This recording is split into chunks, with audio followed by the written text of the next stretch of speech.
d'une analyse chromatographique et des différents types chromatologiques. Alors donc, je vais rappeler brièvement donc ce qui avait été donc expliqué lors de la séance précédente et on passera rapidement donc à la suite.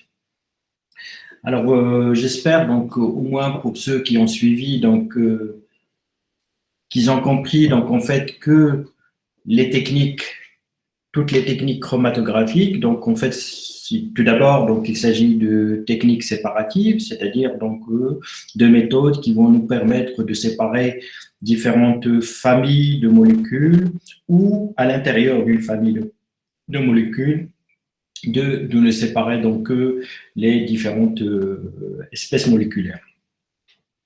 Alors, c'est une technique séparative donc, qui a comme principe de base donc, l'existence donc, en fait, de deux phases, une phase stationnaire et une phase dite mobile. Donc, et c'est l'interaction des molécules donc, avec ces deux phases qui va faire que certaines donc, vont se séparer des autres. Alors, donc,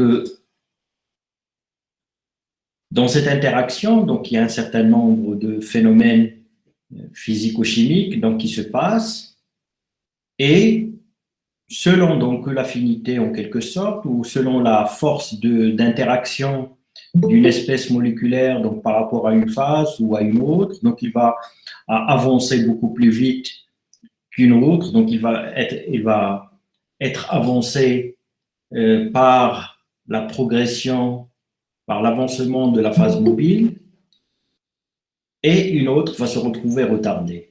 Alors c'est comme ça qu'on obtient des séparations d'une manière générale en chromatographie. Alors de la nature des phases, donc on en a parlé, donc les phases stationnaires peuvent être liquides ou ils peuvent être solides, donc les phases mobiles également peuvent être soit liquides, donc soit gazeuses, et en fonction des différentes combinaisons, on va retrouver donc différentes appellations donc pour différents types de chromatographie. Alors, dans une étape chromatographique, donc en fait, même si dans la figure que vous voyez, donc en fait, on schématise une séparation par différentes couleurs, même si dans certains types de chromatographie, d'ailleurs, ce sont les premières donc, qui ont été réalisées par les scientifiques, on a séparé des choses qui sont visibles, qui sont détectables à l'œil nu, c'est-à-dire des molécules qui naturellement donc, sont colorées, et par conséquent, ils sont détectables à l'œil nu dans la majorité des cas, et vous pouvez le concevoir, vous pouvez l'imaginer, donc qu'il n'est pas facile, donc en fait, qu'il n'est pas facile, qu'il est impossible, donc de voir des molécules en train de se séparer, tout simplement parce que ces molécules, donc, ils sont indétectables pour nos yeux, ils sont détectables donc par le système donc, visuel humain. Alors, ceci donc introduit donc une difficulté, donc comme on l'a vu donc pour la spectroscopie visible, donc en fait il faudra se débrouiller pour en fait détecter ces molécules. Si vous séparez un mélange de sucre, si vous mettez dans une solution, donc où c'est dans une solution donnée, il va se trouver donc des sucres mélangés, du fructose, du glucose, du galactose, du saccharose, etc. Même en les séparant donc par un système chromatographique, c'est-à-dire en choisissant une phase stationnaire, une phase mobile qui permettra donc de les séparer, vous ne saurez jamais quand est-ce qu'ils sont séparés, est-ce qu'ils sont séparés ou pas. Alors ceci donc introduit donc un certain nombre de difficultés. Alors maintenant, donc en fait, ce système, c'est sûr, donc quand il est choisi d'une manière adéquate, donc peut séparer des molécules, mais donc il faudra quand même, donc obligatoirement, donc avoir un autre système qui va vous détecter donc ces molécules. Alors après détection, donc il faudra identifier quelle est la molécule, même les systèmes qui vont détecter, par exemple, donc ici, dans le schéma devant vous, donc vous avez un type de chromatographie sur colonne, c'est-à-dire donc dans cette colonne, on a mis donc une phase stationnaire, et puis donc on fait couler une phase mobile sur un mélange de molécules, même à la sortie, Donc, il vous faudra, donc, en fait, déjà quelque chose qui va détecter, qui va vous dire qu'il y a une molécule qui est sortie ou pas. Donc, s'il n'est pas coloré, et c'est la majorité des cas des molécules, donc vous n'allez rien voir, vous n'allez pas pouvoir, donc, en fait, la détecter par vous-même, avec vos yeux. Alors, il vous faut un système de détection, mais en plus, une fois qu'elle est sortie, donc, il vous faudra donc quelque chose qui vous dit quelle est cette molécule qui est sortie. Donc, les systèmes de détection ne sont pas les mêmes que les systèmes donc, qui permettent l'identification, c'est-à-dire vous dire, tiens, ça à telle phase, à tel moment, c'est du glucose qui est sorti, ou c'est du galactose, ou c'est un acide aminé, ou c'est autre. Donc, en fait, pour connaître donc, la nature de la molécule, donc là aussi, donc, il vous faut quelque chose d'autre qui vous permet l'identification de ce qui est séparé. Donc, tout d'abord, il faut quelque chose qui le détecte. Deuxième chose, il faudra quelque chose qui vous permet de dire donc c'est quoi. Et après, donc, il vous faudra également parfois donc, quelque chose qui vous dit combien. Quelle est la quantité de cette substance qui est sortie. Donc, il vous faut la quantifier, la doser. Donc, ça, c'est un autre système. Alors, la dernière fois, donc, j'ai expliqué en fait que les systèmes chromatographiques modernes, donc en fait, même si la chromatographie, on peut la résumer donc à une phase mobile et à une phase stationnaire, mais les systèmes chromatographiques modernes, donc en fait, ils englobent tout ça. C'est-à-dire, donc, on va retrouver dans ces systèmes donc tout ce que je viens de dire. Donc, un système de détection, un système d'identification, un système de dosage, donc, et tous les systèmes chromatographiques, quels qu'ils soient, modernes, donc ils vont comprendre tout ça. Donc, mais en fait, tout ça, donc, c'est un ensemble de méthodes, c'est un ensemble d'instruments donc, qui vient compléter la chromatographie proprement dit. Alors, dans la diapo, donc, devant vous, donc, en fait, vous partez d'un extrait, donc, de quelque chose que peut-être vous avez extrait d'un matériel végétal, donc que ce soit des plantes, des animaux, des micro-organismes ou autres. Donc, vous voulez donc savoir qu'est-ce que ça contient. Donc, on a parlé donc lors de l'extraction. En fait, l'extraction donc vous permet juste de récupérer des molécules, mais pas d'une manière pure, c'est-à-dire donc on mélange avec d'autres molécules. Donc, il faudra les séparer. Donc, une des méthodes de séparation, donc c'est ce qu'on étudie maintenant. Donc, ce sont les techniques chromatographiques. Après, donc, il faudra détecter ou révéler. Donc, en fait, la détection peut se faire donc soit d'une manière instrumentale, c'est-à-dire il y a un appareil, donc comme je viens de le dire, donc qui va vous dire tiens, il y a quelque chose qui est sorti de votre chromato, il y a une molécule, mais sans vous dire laquelle. Donc, si on parle de détection, ou bien vous allez vous débrouiller donc pour ce qui sort, donc que soit détectable avec vos yeux, c'est-à-dire que vous puissiez le voir. Et à ce moment-là, donc comme on l'a dit pour la spectrophotométrie visible, donc il faudra se débrouiller pour provoquer une réaction chimique. Donc votre composé, donc il faudra le faire réagir avec quelque chose de telle manière que le résultat de cette réaction, c'est-à-dire le produit de cette réaction, donc soit coloré. Alors si vous obtenez quelque chose de coloré, donc vous allez conclure que tiens, donc si vous avez eu réaction, si vous avez eu réaction, c'est que vous avez eu votre produit donc qui est sorti. Alors cette méthode, c'est ce qu'on appelle la révélation, donc c'est-à-dire juste révéler donc à vos yeux donc ce qui est sorti. Donc après, donc il y a les étapes d'identification et de quantification qu'on obtient avec des appareils, avec des systèmes qu'on appelle des enregistreurs et des intégrateurs. Alors maintenant, donc ça c'est les étapes classiques et générales donc dans tout système chromatographique. Donc on va retrouver à peu près donc d'une manière plus ou moins complète donc toutes les étapes dont je viens de parler. Donc quand je dis plus ou moins complète, c'est-à-dire donc peut-être dans un système de chromatographie, donc vous n'allez pas forcément avoir quelque chose qui va vous identifier vos molécules. Donc dans un système de chromatographique, vous n'allez pas forcément avoir un appareil, donc un intégrateur qui va vous donner les quantités. Donc mais si le système complet, Donc, si on part de l'idée qu'il faut avoir un système complet, donc il faudra qu'il comprenne donc toutes les étapes et tous les besoins donc en fait de l'analyse. Donc, ils sont donc depuis la détection jusqu'à la quantification. Bien.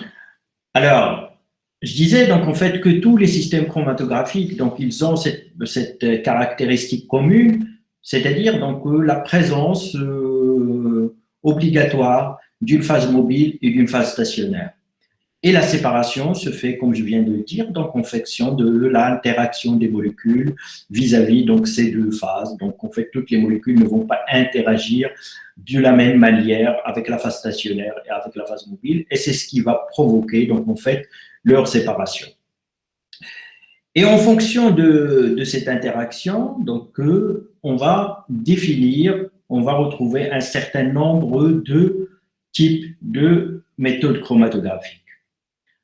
Alors, ces interactions, donc, ils sont souvent donc, de type liaison faible, donc c'est-à-dire donc en fait il n'y a pas de réaction, donc en fait c'est pas que les molécules que vous voulez séparer vont réagir avec la phase mobile, donc c'est pas qu'ils vont réagir avec la phase stationnaire, non pas du tout, donc c'est qu'ils vont interagir avec la phase mobile et la phase stationnaire, c'est-à-dire ils vont développer des liaisons faibles avec soit la phase mobile, soit la phase stationnaire. Alors, en fonction de ces liaisons et en fonction de ces interactions et des types d'interactions, on va retrouver donc on va distinguer plutôt un certain nombre de types de chromatographie. On parlera de chromatographie d'absorption, on parlera de chromatographie de partage, d'échange d'ions, d'exclusion ou d'affinité. Alors ici, donc en fait, ce sont les 5 types de chromatographie. Alors maintenant, donc ça, c'est les 5 types de chromatographie. Donc, prenons en considération en fait le type d'interaction qui peut y avoir entre les molécules à séparer et la phase stationnaire ou la phase mobile. Alors, on parle aussi d'autres types chromatographiques. Donc, certainement, vous en avez déjà entendu parler. Vous avez entendu parler d'une chromatographie sur couche mince ou d'une chromatographie sur papier, donc, ou d'une chromatographie en phase gazeuse ou d'une chromatographie liquide haute performance. Alors, en fait, cela, donc, c'est ce qu'on appelle des types instrumentaux, c'est-à-dire, en fait, c'est l'instrument chromatographique qui change de l'une à l'autre. Donc, en fait, c'est l'instrument chromatographique qui va changer en chromatographie et en phase gazeuse par rapport à la chromatographie sur couche mince ou par rapport à la chromatographie liquide haute performance. Mais donc, ce qu'il faut comprendre, c'est qu'en fait, dans ces types instrumentaux, donc cette chromatographie instrumentale, c'est-à-dire par exemple en chromatographie de surface, c'est également ce qu'on appelle une chromatographie sur couche mince. Vous pouvez avoir soit une chromatographie d'absorption, soit une chromatographie de partage, soit une chromatographie échangeuse d'ions, etc. C'est-à-dire, en fait, ça, ce sont les types de chromatographie qu'on peut avoir donc, par rapport donc, en fait, au mécanisme de séparation. Le mécanisme de séparation des molécules, donc, ça peut être donc, soit des phénomènes d'absorption, soit des phénomènes de partage, soit des échanges d'ions, etc. Alors, mais dans ces types, donc en fait, donc on peut avoir n'importe quel type de chromatographie, donc en fait, ci-dessous. Donc ça, c'est juste l'instrument, c'est-à-dire une chromatographie de surface, c'est une chromatographie qu'on va faire sur une surface, tout simplement. C'est ce qu'on appelle également surcouche mince, ou c'est ce que vous faites lorsque vous faites une chromatographie sur un papier, donc c'est une chromatographie de surface. Alors maintenant, le mécanisme de séparation dans cette chromatographie, donc ça peut être donc de l'absorption, du partage, de l'échange d'ions ou autre. Alors, en chromatographie en phase gazeuse, si vous vous rappelez donc ce que j'avais expliqué la dernière fois, c'est que cette chromatographie, en fait, donc elle est définie comme étant tout type chromatographique où la phase mobile est un gaz. Donc, à chaque fois que la phase mobile est un gaz, on parle de chromatographie en phase gazeuse. Alors maintenant, à l'intérieur de cette chromatographie, donc, où la phase mobile est un gaz, on peut retrouver n'importe quel principe de séparation, c'est-à-dire ça peut être de l'absorption, du partage, etc. Donc, À ne pas confondre, donc, c'est chromatographie instrumentale des types chromatographiques, donc en fait, qu'on distingue par rapport au mécanisme de séparation des molécules. Alors aujourd'hui, donc on va essayer donc en fait d'expliquer donc les différents types de chromatographie donc de séparation, en commençant par la chromatographie d'absorption. Alors maintenant, si vous comprenez ce que c'est l'absorption, vous avez déjà presque tout compris. Alors l'absorption, c'est une interaction entre des molécules avec une surface. Alors une surface quelle qu'elle soit, elle est constituée également de matière et elle est constituée de molécules. Donc une feuille par exemple, donc c'est de la matière, donc c'est des molécules, donc c'est de la cellulose, plus précisément c'est de l'acétate de cellulose chimiquement. Alors, donc en fait si vous mettez quelque chose dessus, donc en fait il peut se fixer. Donc si vous pouvez écrire sur une feuille,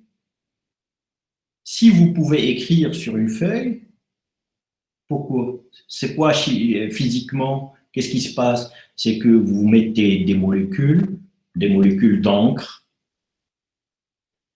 qui vont sortir donc en fait de votre stylo, qui sont contenues dans votre stylo, et que vous allez les mettre sur papier, mais ils vont rester accrochés sur du papier.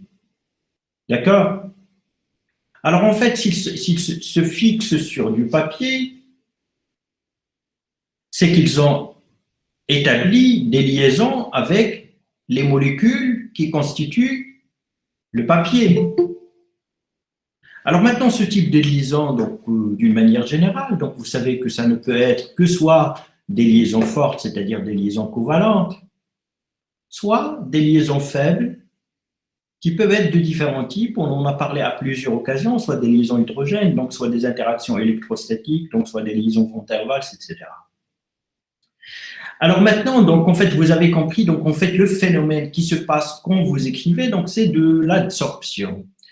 Alors, le mécanisme physique qui est derrière, c'est une interaction des molécules d'encre, interaction avec les molécules qui forment votre papier. Alors, je répète, donc cette interaction peut être le résultat de liaisons fortes, c'est-à-dire d'une liaison chimique covalente, et là c'est une réaction, c'est plus une interaction. Donc soit le résultat, donc en fait, donc du liaison chimique faible. Bien, alors maintenant, ça aussi vous l'avez déjà expérimenté, donc vu, si jamais donc votre feuille donc est touchée par de l'eau, c'est-à-dire s'il y a de l'eau qui tombe sur votre feuille, donc sur laquelle vous avez écrit des choses, qu'est-ce qui se passe?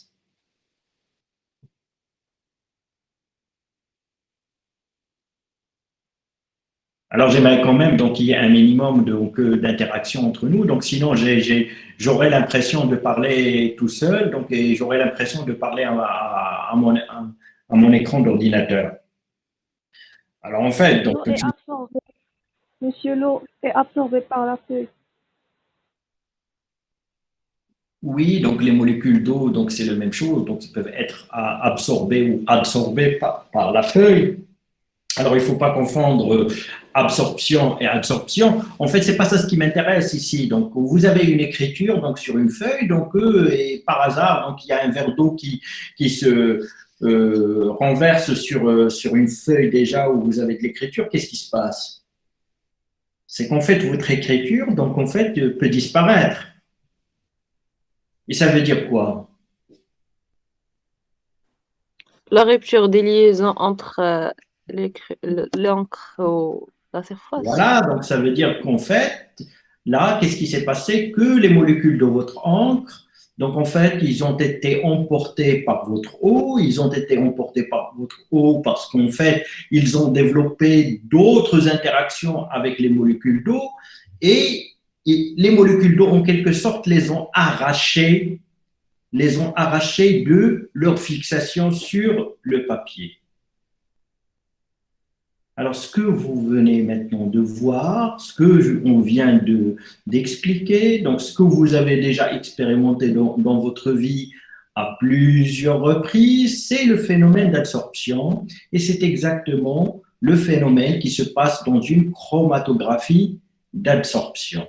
Alors maintenant, imaginez que, en fait, c'est pas de l'eau qui se renverse sur votre feuille, mais que vous plongez juste votre feuille par le bas, c'est-à-dire juste un bout de votre feuille, donc il plonge dans l'eau, et l'eau va monter par capillarité dans votre feuille. Qu'est-ce qui va se passer dans ces conditions?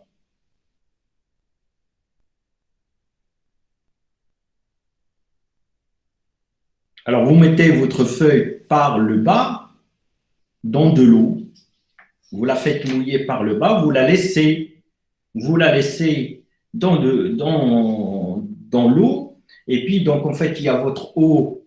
Alors je sais pas, donc vous voyez pas la feuille. Donc ici, donc je tiens une feuille, je sais pas si vous la voyez ou pas. Non? Bien. On la voit, monsieur. Donc en fait, vous pouvez l'imaginer, mettez une feuille par le bord inférieur dans de l'eau. Alors une feuille où il y a déjà quelque chose d'écrit. Donc et vous la laissez. Qu'est-ce qui se passe? En fait, l'eau va monter dans la feuille par capillarité et il va, chemin faisant, c'est-à-dire sur son passage, il va de plus en plus détacher les molécules d'encre de leur fixation. Donc ça aussi, vous l'avez déjà vu.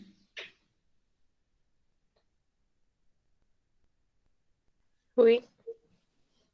Alors donc en fait, donc ce que vous êtes en train de faire, vous êtes en train de faire une chromatographie d'absorption, tout simplement. C'est-à-dire quelque chose initialement qui était collé, fixé par des liaisons, donc sur un support qui va être votre phase stationnaire et qui va maintenant être bougé par une phase mobile de plus en plus. Alors, autre chose que vous avez aussi certainement déjà vu, c'est que si cela se passe, il y a apparition de plusieurs couleurs au lieu de la couleur initiale de votre stylo. C'est-à-dire, vous écrivez avec un stylo bleu, par exemple. Donc, si vous faites ça, donc il y a apparition d'autres couleurs.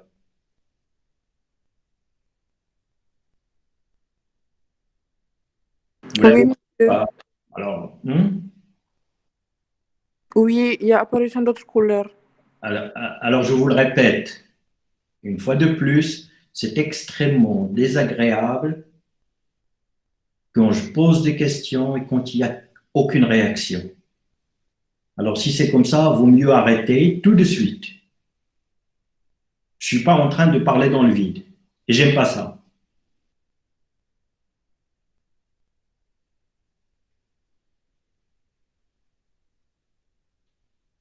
D'accord. Je disais donc en fait que tout ça, c'est des choses de la vie courante que vous avez déjà vues, donc sauf que vous n'y avez pas pensé suffisamment pour comprendre donc en fait toute la science qu'il y a derrière. En fait, il y a apparition de différentes couleurs, donc ça vous pouvez le voir donc dans ce cas que je vous décris à l'instant. Donc, vous pouvez également donc le voir donc sur un tissu, donc sur un habit, donc sur lequel donc on vous fait tomber et quelque chose qui peut solubiliser donc en fait vos pigments. Par exemple, un peu d'eau de javel ou de l'alcool, donc ça peut donc en fait solubiliser vos pigments. Et au lieu de voir donc en fait la couleur initiale, donc vous vous apercevez donc en fait qu'il y a d'autres couleurs qui apparaissent. En fait, ce qui se passe là, généralement, donc il peut se passer un autre phénomène, mais ce qui se passe là et qui nous intéresse, c'est qu'en fait, donc en fait, les molécules de votre stylo, de votre encre, en fait, c'est pas une seule molécule, c'est un mélange de molécules donc qui vous donne cette couleur. Et maintenant, vous êtes en train de les séparer.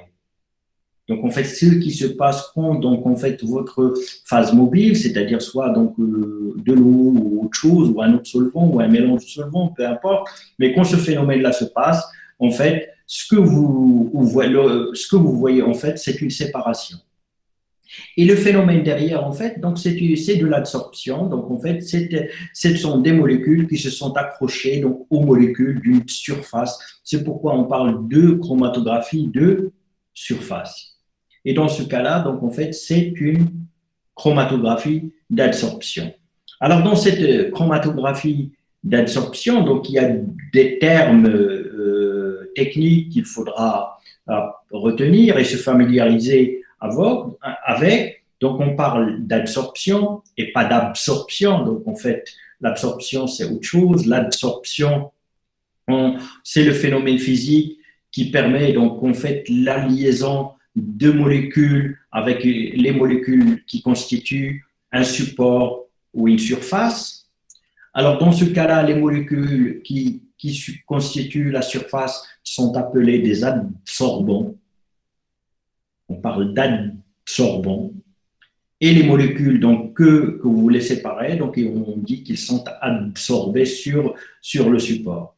Alors, dans cette absorption, donc j'en ai parlé tout à l'heure, donc le fait que vous pouvez avoir deux phénomènes, donc soit des liaisons physiques, des liaisons chimiques faibles, donc, et dans ce cas-là, vous pouvez facilement donc, les casser et par conséquent faire bouger les molécules qui ont été déjà fixées de cette manière. Ou bien, donc, on fait des liaisons faibles, et là, on distingue deux phénomènes d'adsorption, qu'on appelle la chimisorption, c'est-à-dire, donc, on fait des molécules qui sont liées chimiquement à l'adsorbant, aux molécules de l'adsorbant. Donc, c'est-à-dire par une liaison chimique covalente forte, on parle de chimisorption.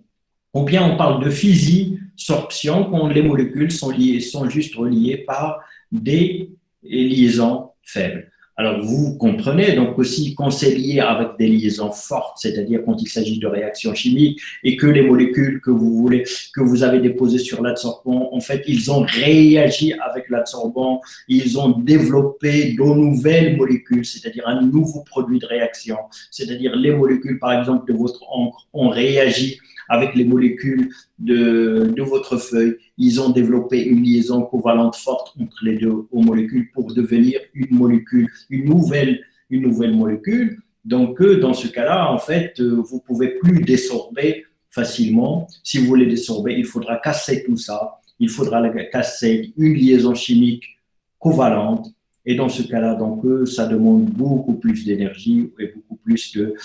Et dans ce cas-là, on parle aussi d'hydrolyse. Ce n'est plus de la chromatographie, c'est autre chose. Alors, vous avez compris, en fait, que tout le phénomène qui a de l'intérêt dans ce cas de chromatographie, donc, en fait, ce sont les interactions avec des liaisons faibles, c'est-à-dire des molécules qui s'accrochent, mais qu'on peut faire bouger.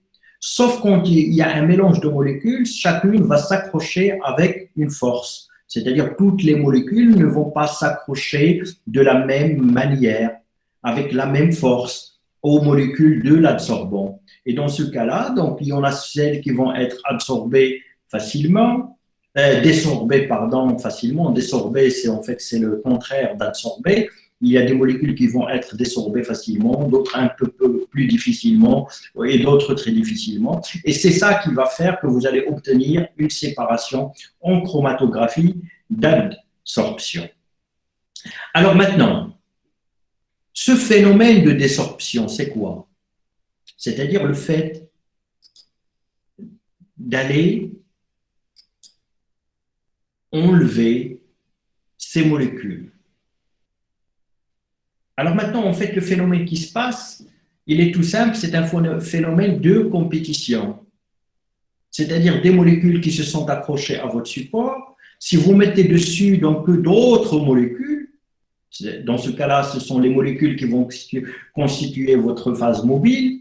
Si vous faites couler d'autres molécules de la phase mobile sur votre support qui a déjà fixé les molécules que vous voulez séparer, ce qui se passe, c'est qu'en fait, les molécules de votre solvant doivent être capables de désorber les molécules qui sont fixées. On parle ici de pouvoir d'absorption ou de pouvoir d'élution.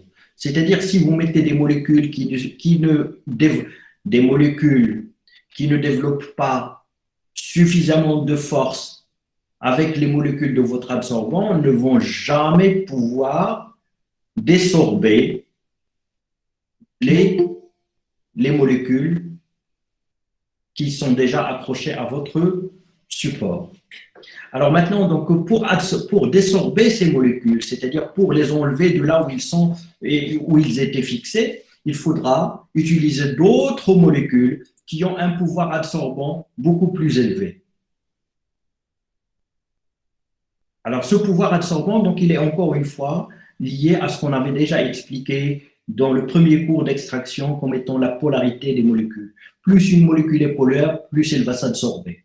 C'est-à-dire plus il va pouvoir développer des liaisons faibles type hydrogène ou des interactions électrostatiques. Est-ce que vous avez compris donc ou pas? Oui, monsieur. Oui, monsieur. Clair. Alors maintenant, si c'est clair, donc si vous avez compris donc ce phénomène de désorption, c'est-à-dire vous avez quelque chose qui est fixe, pour le déloger, pour l'enlever de là où il est fixe, il faudra utiliser d'autres molécules qui ont un pouvoir d'absorption beaucoup plus fort, c'est-à-dire donc qui vont s'absorber beaucoup plus fortement que les premières sur les sites de fixation. Et c'est comme ça qu'ils les enlèvent et ils se fixent à leur place. Et quand ils se fixent à leur place, en fait, donc les premières molécules donc, ne peuvent plus récupérer leur place. D'accord? Alors maintenant, si vous avez compris ça, alors pour pouvoir avoir une séparation en chromatographie d'absorption, comment ça peut se passer? Si vous utilisez maintenant un solvant, alors maintenant, donc, si vous utilisez une chromatographie, c'est que vous n'avez pas une molécule, c'est que vous avez différents types de molécules que vous voulez séparer. Et ces différents types de molécules n'ont pas toutes la même force d'absorption. Donc, vous partez de ce principe-là. C'est ça ce qui va vous permettre d'avoir une séparation. Alors maintenant, pour les désorber, donc, vous allez utiliser un solvant qui va prendre leur place. Alors maintenant, si vous utilisez un solvant qui a une force d'absorption supérieure à toutes les molécules, qu'est-ce qui va se passer?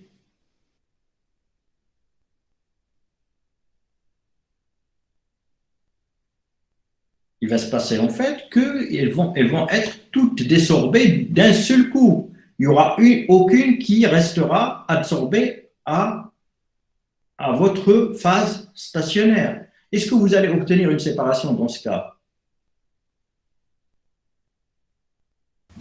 Non. Non. Donc, ce n'est pas ce qu'il faut faire. Alors maintenant, comment peut-on obtenir une séparation dans le cas d'une chromatographie d'absorption? C'est en dosant, c'est en adaptant la polarité de la phase mobile à ce que vous voulez séparer. C'est-à-dire, si vous utilisez quelque chose qui a une force d'absorption supérieure à tout ce que vous voulez séparer, donc tout ça va être enlevé de l'absorbant d'un seul coup, et puis donc ça restera toujours mélangé parce qu'en fait, ça a été enlevé en même temps. Alors maintenant, si vous utilisez un solvant qui a une polarité beaucoup plus faible, il ne sera pas capable d'enlever aucune molécule. Et toutes les molécules que vous voulez séparer resteront fixées là où vous les avez déposées. Et là aussi, vous n'aurez aucune séparation. Alors, si vous utilisez quelque chose qui a une faible polarité, vous n'allez pas avoir de séparation. Si vous allez utiliser quelque chose qui a une forte polarité, vous allez tout désorber. Alors maintenant, donc, en fait, la solution, elle est toute simple. C'est qu'il faudra chercher la bonne polarité qui va désorber certaines molécules et doucement, et après, et donc il faudra plus pour désorber d'autres et un peu plus pour désorber d'autres. C'est comme ça que vous allez avoir une séparation. Alors ça, donc la phase mobile, dans le cas d'une chromatographie d'absorption, doit être adaptée à ce que vous voulez séparer. Alors qu'est-ce qui va être adapté? Donc en fait, c'est sa polarité. Et les solvants, donc en fait, ils sont classés. Vous pouvez retrouver leur classement donc en fonction de leur polarité. Donc dans la diapo que vous avez devant vous, vous avez un classement d'un certain nombre de solvants en fonction de leur polarité. Donc vous allez retrouver en fait l'eau très en bas. avec le méthanol et avec l'acide éthanoïque. Donc, en fait, ça veut dire qu'en fait, ce sont des solvants extrêmement polaires. Et ce sont des solvants que vous pouvez utiliser quand vous voulez désorber tout d'un seul coup. Alors maintenant, l'éther de pétrole, donc il est un hydrocarbure, donc il n'est pas complet, il n'est pas du tout polaire, donc il a une faible polarité, donc il ne sera pas capable, donc en fait, de désorber des molécules. Alors maintenant, comment on fait pour constituer donc en fait la bonne phase mobile, c'est-à-dire celle qui va convenir? C'est en fait en constituant des mélanges de ce solvant. C'est-à-dire, comme je l'ai dit donc au tout début, donc dans la séance passée, c'est que votre phase mobile peut être un seul solvant ou ça peut être un mélange de solvants. Et ici, vous avez besoin de mélanger plusieurs solvants pour avoir des polarités intermédiaires. Pour adapter la polarité, c'est-à-dire dans votre eau, vous allez mettre un peu d'acide, ou dans votre éther de pétrole, vous allez mettre un peu de méthanol ou d'éthanol, ou moitié-moitié, vous allez mettre moitié d'éther de pétrole et moitié d'éthanol. Donc, et c'est comme ça que vous allez avoir une polarité que vous allez pouvoir tester si ça peut vous donner une séparation ou pas. Alors, donc, en fait, ce qu'il faut retenir, c'est qu'il faut à chaque fois adapter la phase mobile et la phase stationnaire. Donc, ici, donc, on a pris donc, le cas d'une phase stationnaire où vous avez un adsorbant, où vous avez des molécules qui vont fixer les substances que vous voulez séparer. Et il faut adapter, dans ce cas-là, donc, votre phase mobile, il faut adapter sa polarité pour que vous puissiez donc avoir une séparation. Alors, première chose à retenir, donc adapter cette phase mobile, c'est souvent mélanger plusieurs solvants qui ont des polarités différentes pour aboutir à quelque chose qui vous permet donc en fait la séparation de votre mélange. Tous les mélanges ne sont pas pareils et toutes les phases mobiles également donc ne peuvent pas être la même chose. Donc il faudra à chaque fois chercher la bonne phase mobile pour obtenir la séparation désirée. Alors donc en fait, il y a déjà ce point-là, donc il faudra que vous compreniez très bien, c'est qu'une phase mobile, donc ça peut être le résultat d'un mélange de plusieurs solvants, et une phase mobile peut être la même tout le long d'une séparation ou pas. C'est-à-dire même lors de la séparation, on ne va pas utiliser toujours la même phase mobile, on va commencer avec un solvant ou avec un mélange de solvants qu'on va faire varier au cours de la séparation, c'est-à-dire on va mettre peut-être un peu de benzène ou de toluène au début, et puis après on passera et on mettra un peu d'alcool, d'éthanol ou de méthanol, et après on mettra, c'est-à-dire c'est juste pour une séparation, déjà la phase mobile, elle n'est pas la même du début à la fin de la séparation. Alors maintenant, donc ces deux configurations, c'est-à-dire dans le cas où vous avez une phase mobile qui est la même du début jusqu'à la fin, ou dans l'autre cas où vous avez donc une phase mobile qui vous allez changer, vous expérimentateurs, vous scientifiques, vous allez la changer au cours de votre expérience pour pouvoir séparer. Donc en fait, ces deux configurations correspondent à ce qu'on appelle une analyse en isocratique ou en programmation. La première, donc en fait, quand vous avez la même phase mobile qui peut être un seul solvant ou un mélange solvant, mais c'est le même mélange que vous allez utiliser durant toute votre analyse, cette analyse-là, donc on dit qu'elle se fait en isocratique. Ou en programmation de phase mobile, c'est-à-dire en programmation, c'est-à-dire vous allez dire qu'après 10 minutes, donc il faudra mettre ceci, après 30 minutes, il faudra rajouter cela. Donc ça, c'est ce qu'on appelle une programmation, donc deux configurations d'analyse en chromatographie, donc soit en isocratique, soit en programmation donc de la composition de la phase mobile. Alors avant d'avancer, est-ce que ce que je viens d'expliquer donc est suffisamment clair pour vous? Oui, monsieur. Alors, Oui. ici, on a parlé donc en fait de la phase mobile, donc c'est-à-dire adapter sa force d'absorption à ce que vous voulez séparer. Mais également, donc, on fait la phase stationnaire qui est constituée là, donc je l'ai dit tout à l'heure, de ce qu'on appelle des adsorbants. Vous pouvez aussi l'adapter. Si vous utilisez un adsorbant qui va lier et qui va fixer vos molécules fortement, il ne va jamais pouvoir les lâcher, donc en fait, ça ne conviendrait pas. Alors, ces adsorbants, en fait, c'est de la matière minérale. Donc, généralement, donc ça peut être aussi de la matière organique, mais le papier dont je vous ai parlé au début, donc c'est de la matière organique, donc c'est de l'acétate de cellulose, mais donc généralement, en fait, donc ça peut être le plus souvent donc de la matière minérale, c'est-à-dire donc une poudre de silice ou une poudre d'alumine ou du charbon, etc. Donc, ces phases stationnaires ont un certain degré de polarité également. Donc, ils ont une certaine polarité et un certain pouvoir d'absorption. Là aussi, vous pouvez jouer sur votre phase stationnaire. Alors, rappelez-vous, là aussi, donc, ce que j'ai expliqué au début, c'est pour une séparation donnée. N'importe quel mélange, si vous avez un mélange, vous comprenez que c'est un mélange que vous allez obtenir, vous, qui n'est pas standardisé, donc c'est-à-dire dans le sens où un autre expérimentateur n'obtiendrait pas le même mélange, etc. Donc, qui diffère d'un expérimentateur à l'autre, qui est différent d'un échantillon à l'autre, etc. Donc, en fait, la constitution de votre mélange, il est particulière à chaque cas, dans chaque cas. Alors, qu'est-ce que ça implique, ceci? Ceci implique juste une chose, c'est que pour séparer, il vous faudra, vous aussi, une séparation particulière pour chaque cas. C'est-à-dire, pour chaque cas, il vous faudra chercher la bonne phase stationnaire, la bonne phase mobile et le bon débit d'écoulement de la phase mobile pour pouvoir obtenir la séparation désirée.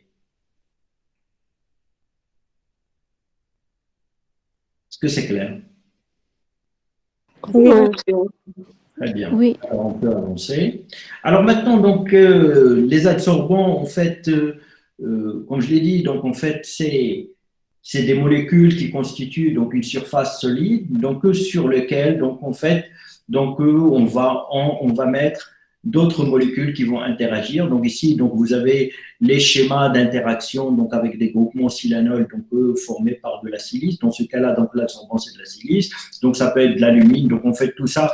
Donc en fait à votre niveau, donc en fait c'est pas très important d'entrer dans les détails. Donc des modes d'interaction avec chaque type d'adsorbant, avec dans chaque cas d'absorption. Mais il est très important de comprendre le mécanisme général. Il est très important de comprendre ce que c'est qu'une adsorption, ce que c'est les différents types d'adsorption, la force d'adsorption et la force d'élution de la phase mobile. Donc, cette force d'élution de la phase mobile qui est liée à la polarité des solvants. Et qu'est-ce qui se passe si on utilise un solvant fortement polaire et qu'est-ce qui se passera si on utilise un solvant complètement apolaire. Donc, quelles seront les conséquences sur la séparation? Alors, ceci, bien sûr, donc, c'est ce qu'on vous demandera d'apprendre et de comprendre. Bien. Alors, maintenant, on passe à l'autre type de chromatographie, donc ce qu'on appelle une chromatographie de partage. Alors, une chromatographie de partage, c'est très simple. Tout ce que j'ai expliqué par rapport à l'extraction, il est valable ici. Le partage, c'est en fait, vous pouvez l'imaginer comme étant une extraction liquide-liquide. C'est-à-dire tout ce qui se passe dans une extraction liquide-liquide, c'est les mêmes phénomènes, c'est les mêmes principes qui se passent également dans le cas d'une chromatographie de partage. Pourquoi? Parce que dans ce cas, la phase mobile est liquide et la phase stationnaire est également liquide. Alors, comment une phase stationnaire peut-elle être liquide? Donc, ça, je l'ai expliqué la dernière fois. Donc, en fait, il faut la fixer sur un support, c'est-à-dire des molécules qui sont liquides à température ambiante, mais qu'on va attacher, fixer à un support solide. Alors, pour que vous le compreniez, donc, en fait, je vous ai donné l'exemple d'un tapis. Alors, les laines, les fibres de laine du tapis, donc, ce sont les molécules. Donc, ils sont liquides, ils peuvent bouger. Ils bougent, mais ils ne quittent pas leur place parce qu'ils sont fixes, ils sont fixés à un support. C'est comme ça qu'on obtient une phase stationnaire liquide. Alors, sur votre tapis, vous allez déposer des molécules à séparer et vous allez envoyer un solvant, vous allez envoyer de l'eau, de l'éthanol ou un mélange, etc., de solvant, de l'hexane, ce que vous voulez, vous allez l'envoyer sur votre tapis. Donc, en fait, les molécules, dans le cas de la chromatographie de partage, ils ne vont pas se fixer avec des liaisons faibles. Donc, en fait, ils ne vont pas se fixer comme dans le cas d'un absorbant qui est un support solide, que ce sont des molécules fixes dans leur place et qui ne bougent pas et qui sont solides à température donc, de votre analyse. Dans ce cas-là, en fait, les molécules ils sont liquides, c'est-à-dire qu'ils peuvent bouger les unes par rapport à l'autre, mais sans quitter leur emplacement, parce qu'on les a attachées à une place fixe. Et dans ce cas-là, la séparation c'est une solubilité.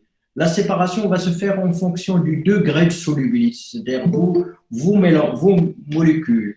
Votre mélange de molécules va contenir des molécules qui vont être solubles beaucoup plus dans les fibres de laine du tapis, c'est-à-dire dans la phase stationnaire liquide, ou bien qui vont être solubles beaucoup plus dans la phase mobile, et avec la progression de la phase mobile, donc vous allez avoir une séparation, c'est-à-dire les molécules qui sont les plus solubles dans la phase stationnaire liquide vont pas être facilement emportés, c'est-à-dire ils ne vont pas progresser facilement avec la phase mobile, alors que les autres qui sont très peu solubles dans la phase stationnaire liquide vont être facilement transportés par la phase mobile et on obtiendra une séparation comme ça. C'est-à-dire dans ce cas de séparation, si je vous pose la question, quelles sont les molécules qui vont sortir les premiers de cette séparation chromatographique de partage? Est-ce les molécules les plus solubles dans la phase mobile ou les molécules les plus solubles dans la phase stationnaire?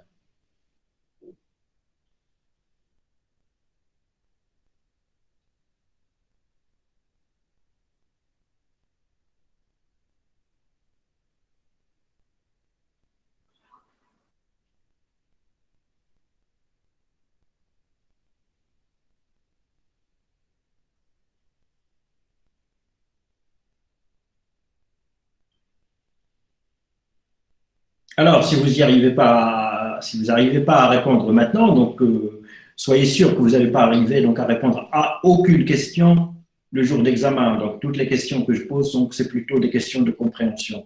Alors, je vous le dis tout de suite et clairement dès maintenant. Alors, je viens d'expliquer la chose il y a un instant. Alors, si vous n'y arrivez pas maintenant, donc vous n'allez pas y arriver dans un mois, ça c'est sûr.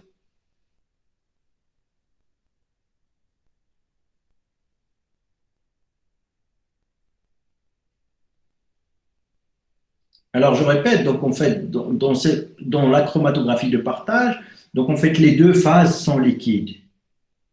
Et l'interaction, en fait, c'est une interaction de solubilité, c'est-à-dire vous aurez des molécules qui vont être solubles dans la phase stationnaire et dans la phase mobile, sauf que la solubilité ne va pas être la même. C'est-à-dire vous en aurez des molécules qui seront plus solubles dans la phase stationnaire que dans la phase mobile.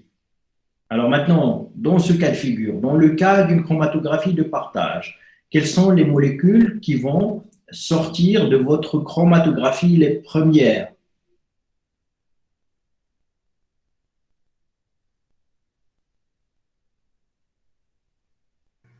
Qui sont solubles dans la phase mobile. Ils sont plus solubles parce qu'en fait, le principe, c'est que les molécules doivent être solubles dans les deux. Alors, bien sûr, donc très bien. Donc, en fait, ce sont les molécules les plus solubles dans la phase mobile qui vont sortir la première. Donc, et celles qui y seront au moins solubles dans la phase mobile vont être retardées. Donc, voilà. Donc, en fait, la chromatographie de partage, c'est exactement les mêmes principes d'une extraction liquide-liquide. Vous avez des molécules qui peuvent être solubles dans deux liquides et que vous voulez donc en fait séparer Donc, en fait, celles qui sont plus solubles dans l'un, vous allez de plus en plus les récupérer complètement dans un par rapport à l'autre. C'est bon? Monsieur, Oui. j'ai pas bien compris pourquoi les molécules de la phase mobile qui vont sortir les premiers. Pourquoi pas les molécules de la phase stationnaire? Donc, déjà, je ne parle pas de molécules de phase mobile ou de molécules de phase stationnaire. Donc, vous avez tout faux. Vous avez tout faux, mademoiselle. Donc, ça veut dire que vous avez rien compris. Donc, si vous me demandez ça, ce n'est pas des molécules de la phase mobile ou des molécules de la phase stationnaire. Ce sont les molécules que vous voulez séparer. Voilà, donc les molécules que vous voulez séparer. Donc, dans le cas de la chromatographie de partage, ils ont une certaine solubilité dans la phase mobile, ils ont une certaine solubilité dans la phase stationnaire. Alors maintenant, donc en fait, ce qui sort, c'est la phase mobile. Si vous faites une chromatographie sur colonne, donc en fait, ce qui va sortir, c'est la phase mobile. La phase stationnaire, elle ne bouge pas, elle reste là où vous l'avez mise. Donc soit sur une colonne, donc soit sur une surface, peu importe. Donc, mais d'après sa définition, donc la phase stationnaire, c'est une phase fixe. C'est quelque chose qui reste sur place. D'accord? Alors maintenant, donc en fait, c'est bien sûr, ce sont votre phase mobile qui sort de votre colonne, mais par rapport à ce que vous voulez séparer, c'est-à-dire par rapport au mélange de molécules que vous voulez séparer, ce sont celles qui sont les plus solubles dans la phase mobile qui vont sortir les premières. D'ailleurs, c'est une règle générale. Donc ici, juste, on parle de solubilité, mais d'une règle générale, ce sont les molécules qui ont le plus d'interaction avec la phase mobile qui sortent les premières. Celles qui ont plus d'interaction avec la phase stationnaire, ils vont être retardées parce qu'ils vont s'accrocher le plus longtemps possible à la phase stationnaire. D'accord, monsieur. Est-ce que c'est suffisamment clair? Oui. Bien. Oui, c'est- Alors, on passe pour un autre type de chromatographie, donc ce qu'on appelle la chromatographie ionique ou échangeuse d'ions. Alors, en fait, ici, c'est le type d'interaction qui va changer, c'est-à-dire les molécules vont interagir avec la phase stationnaire et la phase mobile par des forces ioniques.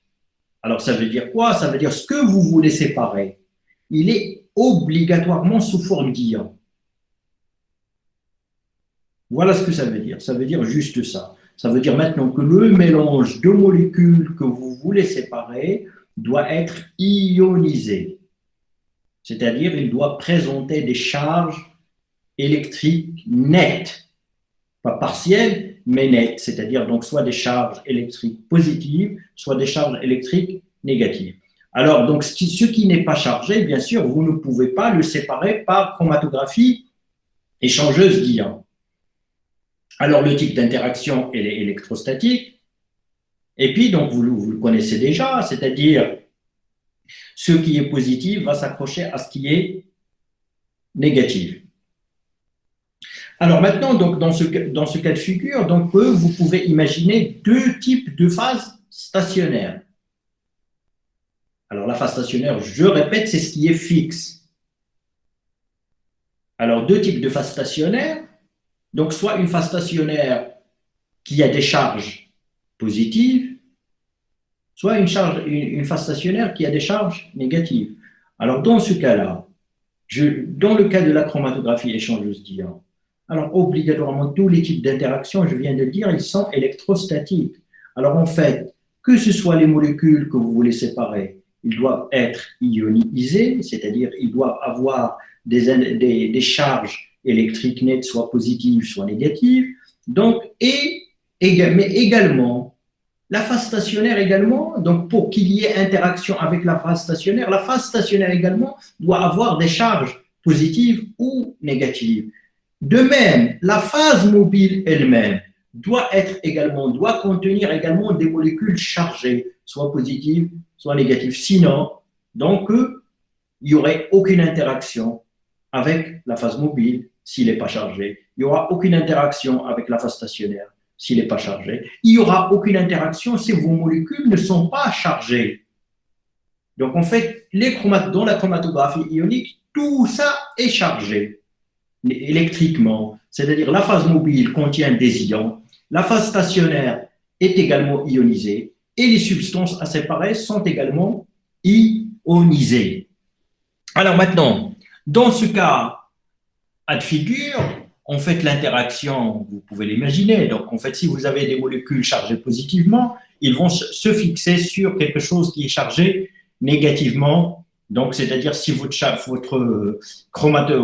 phase stationnaire, donc s'il est chargé négativement, on va fixer ces molécules. Alors, pour l'aider, pour les enlever, c'est-à-dire comme pour l'absorption, comme on avait expliqué, donc pour l'absorption, ces molécules ionisées qui vont se fixer sur des ions de la phase stationnaire, pour les enlever, il faudra d'autres ions qui ont la même charge, mais qui ont une interaction plus forte, c'est-à-dire plus chargée tout simplement, ou qui ont une intensité de charge beaucoup plus importante que ce qui est déjà fixé. C'est comme ça qu'ils vont prendre leur place et les enlever. Et quand ils les enlèvent, ils vont progresser ils vont être entraînés dans votre phase mobile.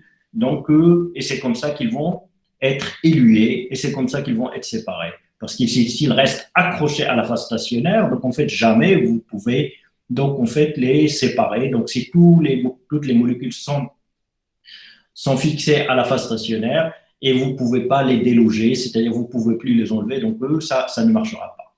Alors maintenant, tout ce qu'on avait expliqué pour la chromatographie d'absorption, c'est-à-dire à propos de la force d'élution, dans le cas de la chromatographie d'absorption, c'était une question de polarité, c'est-à-dire de charge partielle.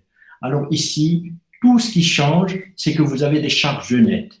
Alors là aussi, donc tout ce qu'on avait expliqué par rapport à la force d'absorption, soit de la phase stationnaire, soit de la phase mobile, soit des molécules elles-mêmes que vous allez séparer, vous allez le transposer dans le cas de la chromatographie ionique. Alors, la seule chose qui va changer, c'est qu'ici, vous avez des ions. Et pour les déloger, il faut une force plus forte. Donc, il faut adapter la force de la phase mobile à ce que vous voulez séparer. Donc, tout ce qu'on avait expliqué, tout ce que j'ai expliqué pour la chromatographie d'absorption, il est valable ici. Alors maintenant, ici, donc, juste deux termes qu'il faudra également garder en tête. On parle de chromatographie échangeuse d'anions ou de chromatographie échangeuse de cations. Alors, dans une chromatographie échangeuse d'anions ou de cations, qu'est-ce qui échange? C'est la phase stationnaire. Alors, gardez en tête la phase stationnaire et dites la phase stationnaire échange des ions, la phase stationnaire échange des anions et à la place de la chromatographie, et vous allez comprendre. Alors, chromatographie échangeuse d'anions. Ça veut dire quoi? Ça veut dire une phase stationnaire échangeuse d'anions. Un anion, c'est quoi? C'est quelque chose de chargé positivement ou négativement? Négativement. Voilà, donc il va échanger quelque chose de chargé négativement. C'est ce qui va changer, c'est ce qu'il va échanger. Et ça veut dire quoi? Ça veut dire que cette phase stationnaire, elle est chargée comment? Positivement. Positivement. Alors, c'est ça ce qu'il faudra comprendre, tout simplement, et c'est très simple. On parlera de chromatographie échangeuse d'anions, de chromatographie échangeuse de cations. Alors, je vous demande de, à la place de chromatographie, mettre phase stationnaire. Phase stationnaire échangeuse d'anions. S'il échange des anions, c'est-à-dire qu'il va prendre des anions et relâcher des anions. Et quand il va prendre des anions, quand il va fixer des anions et relâcher des anions, ça veut dire qu'elle est chargée positivement.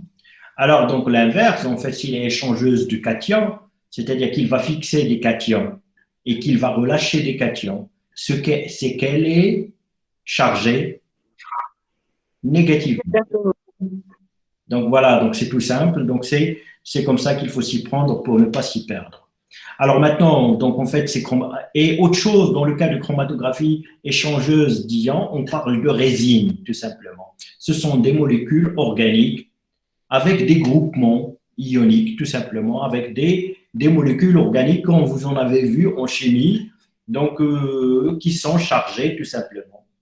Donc, et ça constitue une phase stationnaire échangeuse d'anions ou échangeuse de cations. Et la phase mobile, bien sûr, donc également, donc elle est constituée par des ions, c'est-à-dire de l'eau dans lequel on va dissoudre des ions, c'est-à-dire dans l'exemple le plus simple, c'est de l'eau dans lequel on va mettre du sel, NaCl, donc dans l'eau, donc ça va se dissoudre et ça va former des ions sodium chargés positivement et des ions en chlore chargés négativement.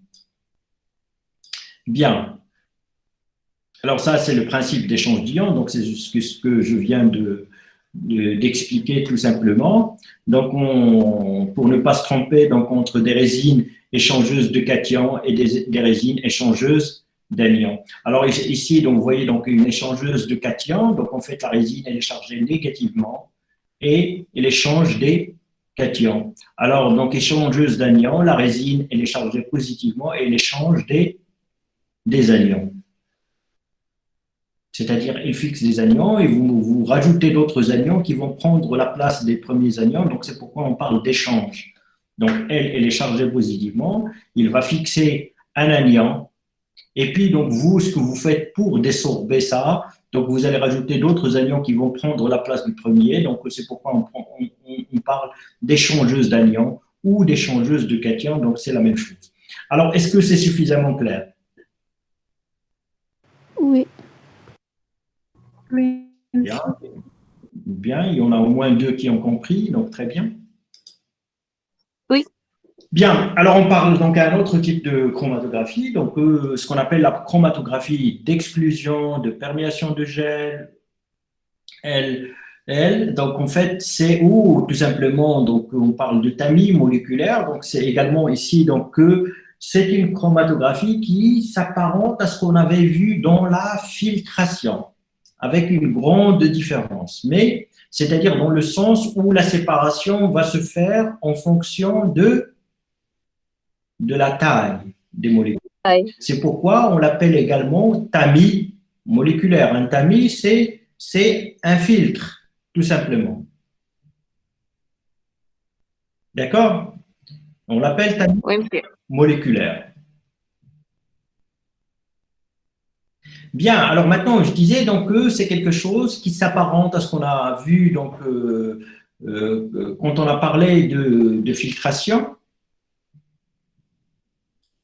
c'est-à-dire donc que c'est une séparation qui va se faire en fonction de la taille des molécules, avec une grande différence.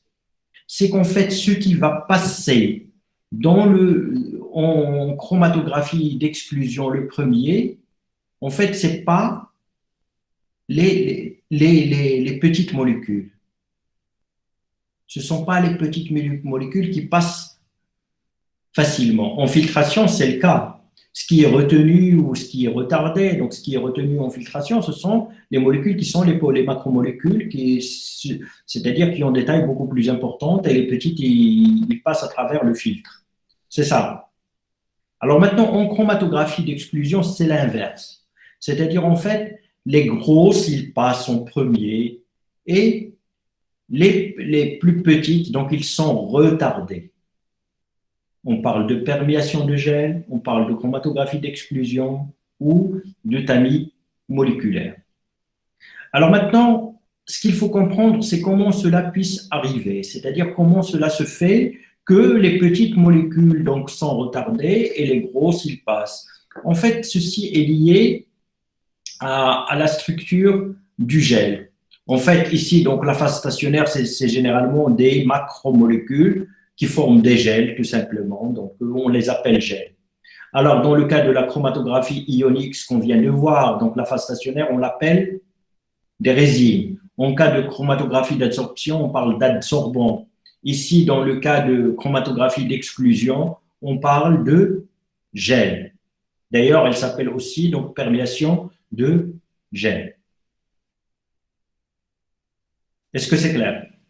Donc, en fait, c'est des gels, c'est-à-dire c'est des macromolécules, c'est de très, très, très grosses molécules, donc qui vont former la phase stationnaire.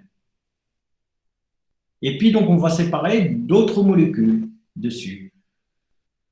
Donc, et ce qu'on remarque, c'est qu'en fait, que ce sont les grosses qui passent rapidement, et puis les petites, ils sont retardés. Alors pourquoi, donc je disais pourquoi ceci donc, se passe comme ça, c'est qu'en fait que les petites molécules, ils entrent à l'intérieur à l'intérieur des grosses molécules du gel.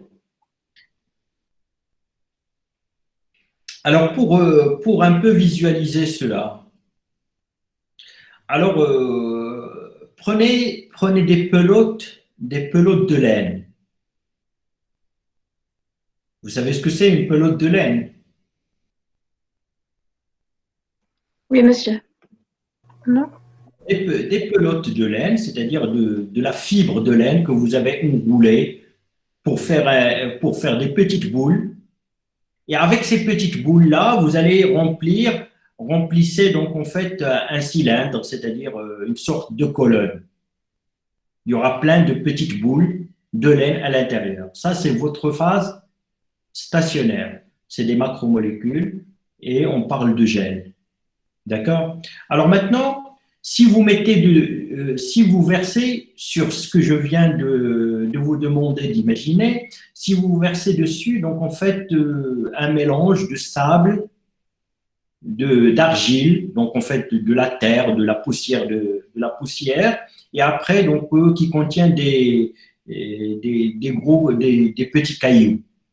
Si vous versez dessus ça, alors, qui c'est qui peut sortir le premier? Imaginons que tout ça peut circuler.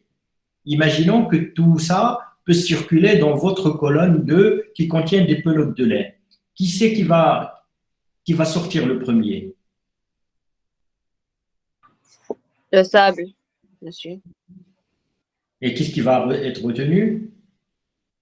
Les cailloux. Pas du tout. Pas du tout. Pas du tout. Alors, ce qui va sortir le premier, ce sont les petits cailloux. Et ce qui va être retenu, ce sont en fait les particules de poussière. Pourquoi? Alors, imaginons que vous avez juste des particules de poussière et des petits cailloux. Alors, je vous dis, donc, ce qui va sortir le premier, c'est les petits cailloux. Et puis, donc, ce qui va être retenu, donc, en fait, c'est les particules de poussière. Pourquoi? Parce qu'en fait, les petites particules de poussière sont suffisamment petites pour entrer à l'intérieur des pelotes. D'accord? Ils vont rentrer à l'intérieur des pelotes de laine et ils vont être retardés dans leur cheminement, dans leur traversée de la colonne. Ils vont être retardés parce qu'à chaque fois, ils vont rentrer à l'intérieur des pelotes. Et alors que les petits cailloux, donc en fait, ils n'ont pas cette capacité parce que leur taille ne leur permet pas. Ils vont circuler entre les pelotes. Ils vont cheminer, ils vont circuler entre les pelotes. Et jamais ils ne pourront rentrer à l'intérieur des pelotes. Dans ce cas de figure, en fait, c'est les petits cailloux qui vont sortir les premiers et les particules de poussière, ils vont être très, très en retard parce qu'en fait, à chaque fois, ils vont rentrer à l'intérieur des pelotes et il faudra les sortir de chaque pelote pour rentrer dans l'autre, etc. Est-ce que c'est clair? Oui. Voilà, très bien. Donc, dans ce cas-là, on parle de chromatographie d'exclusion. Donc, c'est une séparation en fonction des tailles, sauf qu'en fait, les grosses molécules donc, vont sortir les premières et les petites vont être retardées. Donc, ils vont sortir donc, après. L'ordre de sortie, elle est comme ça. Alors, par rapport à ça, si vous avez compris ceci, donc, il faudra comprendre deux choses. C'est-à-dire que dans chaque gel,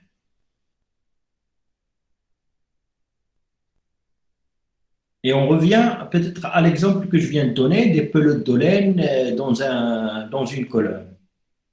Alors, vous pouvez imaginer qu'à partir d'une certaine grosseur, c'est-à-dire qu'à partir d'une certaine taille de macromolécules, si vous mettez ces molécules à partir d'une certaine grosseur, donc ils vont toutes sortir de la même manière.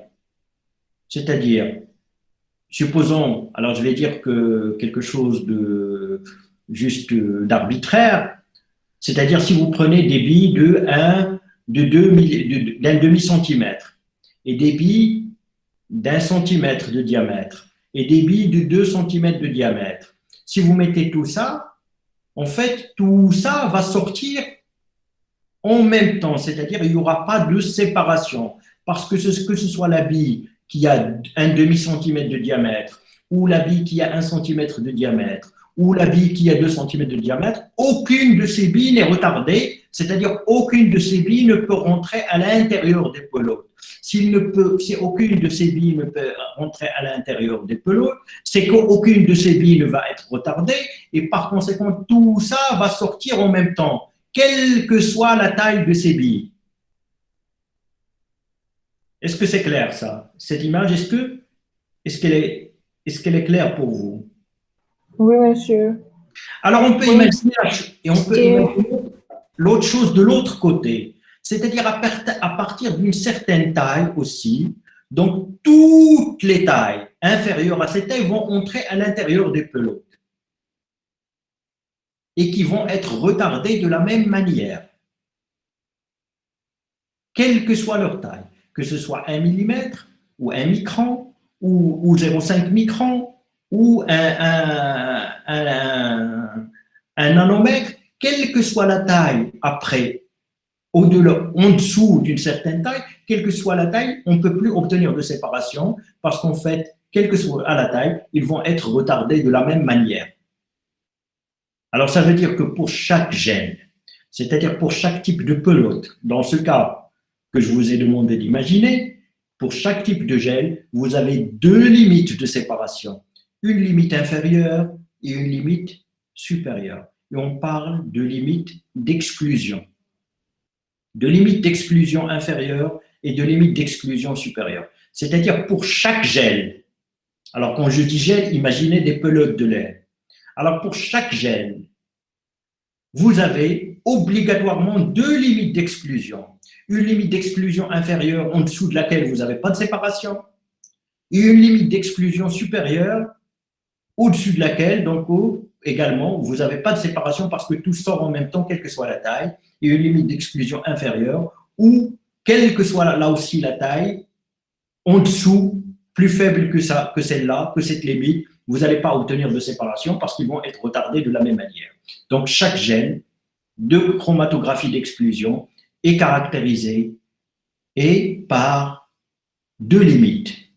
Et ça dépend maintenant du gel, c'est-à-dire ça dépend en quelque sorte des pelotes de laine que je vous ai demandé d'imaginer. Ça dépend du gel. Donc, mais chaque gel, chaque type de gel, il aura une limite d'exclusion inférieure et une limite d'exclusion supérieure. Et c'est ça qu'il faudra prendre en considération. C'est ça qu'il faut prendre en considération pour avoir une séparation. C'est-à-dire, ça dépend là aussi du mélange que vous voulez séparer. Ça dépend des molécules que vous avez dans votre mélange. Et il faudra choisir en conséquence le gel qui convient pour séparer ce que vous avez dans votre mélange en chromatographie d'exclusion. Est-ce que c'est clair? Oui. Oui, monsieur. Oui, monsieur. Alors, on travaille donc à distance, donc dans des conditions particulières. Donc, en fait, j'essaie de trouver des exemples de la vie courante qui vous rapprocheront donc de ça. Donc, j'ai pas autre moyen de faire. Donc, alors maintenant, si vous avez des questions, si vous avez quelque chose que vous n'avez pas pu visualiser, que vous n'avez pas pu comprendre, il faudra demander. Alors maintenant, on va finir avec le dernier type de chromatographie, donc c'est la chromatographie d'affinité. Alors là, c'est extrêmement simple. Si vous comprenez l'interaction entre enzyme et substrat, si vous comprenez l'interaction, le type d'interaction entre antigène et anticorps, Alors, c'est ce qui se passe en chromatographie d'affinité. Alors, le type d'interaction entre enzyme et substrat, le type d'interaction entre antigènes et anticorps, ce sont des interactions topologiques, c'est-à-dire qui sont liées à la forme des molécules. C'est-à-dire que c'est le type d'interaction que généralement on schématise comme une clé et une serrure. C'est-à-dire une clé que vous allez mettre dans une serrure. Donc, pour chaque serrure, il y a une clé. Et toutes les clés ne vont pas dans toutes les serrures et toutes les serrures n'acceptent pas à toutes les clés. Ça, vous le savez. Donc, Oui. ce type d'interaction est lié à la forme. Alors maintenant, en chromatographie d'affinité, c'est exactement ce qu'on fait. C'est-à-dire, donc, dans la phase stationnaire, on va mettre des molécules qui vont avoir la capacité d'interagir juste avec un type de molécule, de cette manière-là. Et ils vont les retarder, ils vont les piéger, et comme ça, on peut les récupérer après. Ou bien ils vont piéger quelque chose dont on n'a pas besoin et on récupère ce qui n'est pas piégé. Donc, en fait, c'est ce genre d'interaction qui constitue le principe de base de la chromatographie, de ce qu'on appelle la chromatographie d'affinité. Alors, donc, voilà, donc, ceci, donc, fini.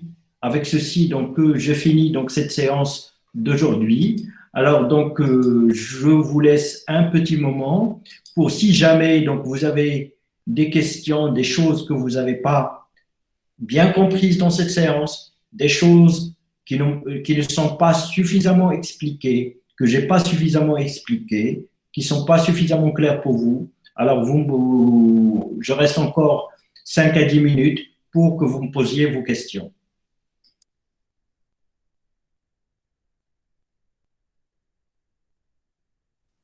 Monsieur,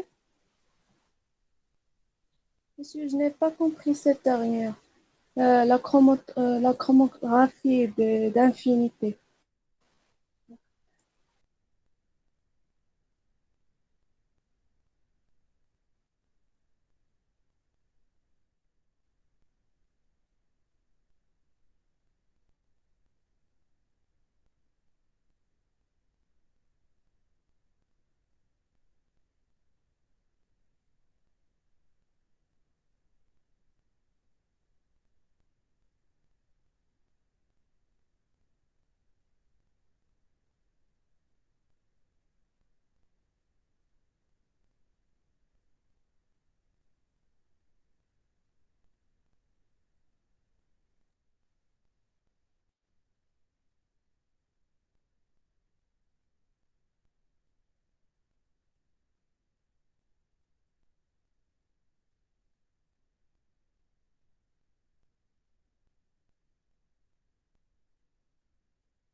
Oui, je vous écoute.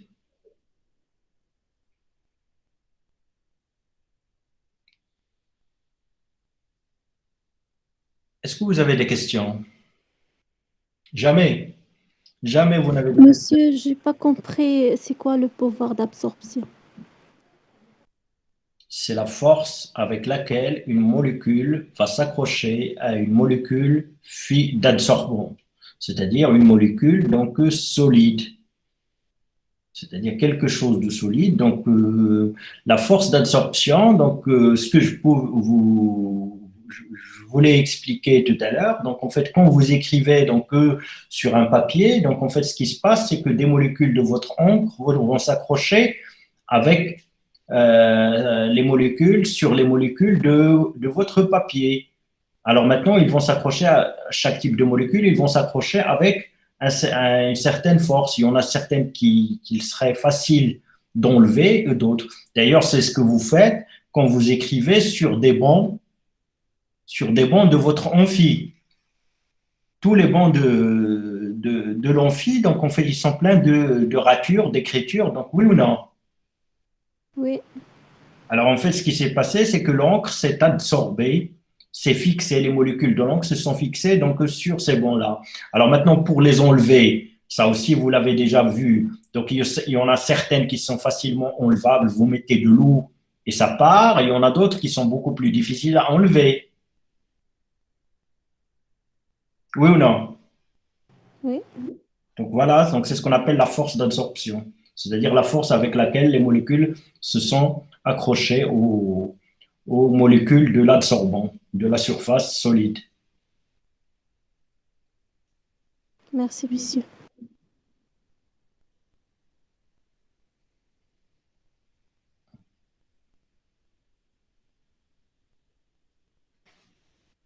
Monsieur, j'ai pas très bien compris la chromatographie d'affinité. Alors, si vous n'avez pas compris, donc je vais vous poser la question, est-ce que vous avez une idée de l'interaction enzyme-substrat ou de l'interaction anticorps-antigène? Oui. C'est la même chose. C'est-à-dire, c'est une interaction qui se fait selon le schéma clé-serrure, tout simplement. C'est-à-dire, dans le chromatographie d'affinité, la phase stationnaire va être constituée ou va comprendre des molécules qui vont interagir avec d'autres molécules, mais selon la forme. C'est-à-dire, imaginez que dans la phase stationnaire, vous allez mettre des enzymes.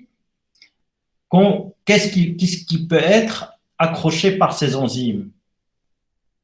C'est leur substrat ou des analogues de substrat, c'est-à-dire des molécules qui constituent déjà le substrat de ces enzymes, ou bien des molécules qui ont la même forme que les molécules de substrat, et toutes les autres ne vont pas être captées, ne vont pas interagir avec vos enzymes. Comme ça, donc en fait, c'est une méthode de purification, donc de séparation et de purification, c'est-à-dire après, vous avez quelque chose qui ne contiendra pas, donc le reste ne contiendra plus les molécules qui ont interagi avec vos enzymes. Et si vous pouvez les récupérer de vos enzymes ou des molécules, ici je parle d'enzymes, mais ça peut être autre chose. Donc, si vous pouvez les récupérer, vous avez quelque chose de pur parce que vous avez récupéré juste quelque chose qui avait interagi avec votre phase stationnaire qui va contenir des enzymes ou des antigènes ou des anticorps, etc. D'accord, merci. De rien. Autre question?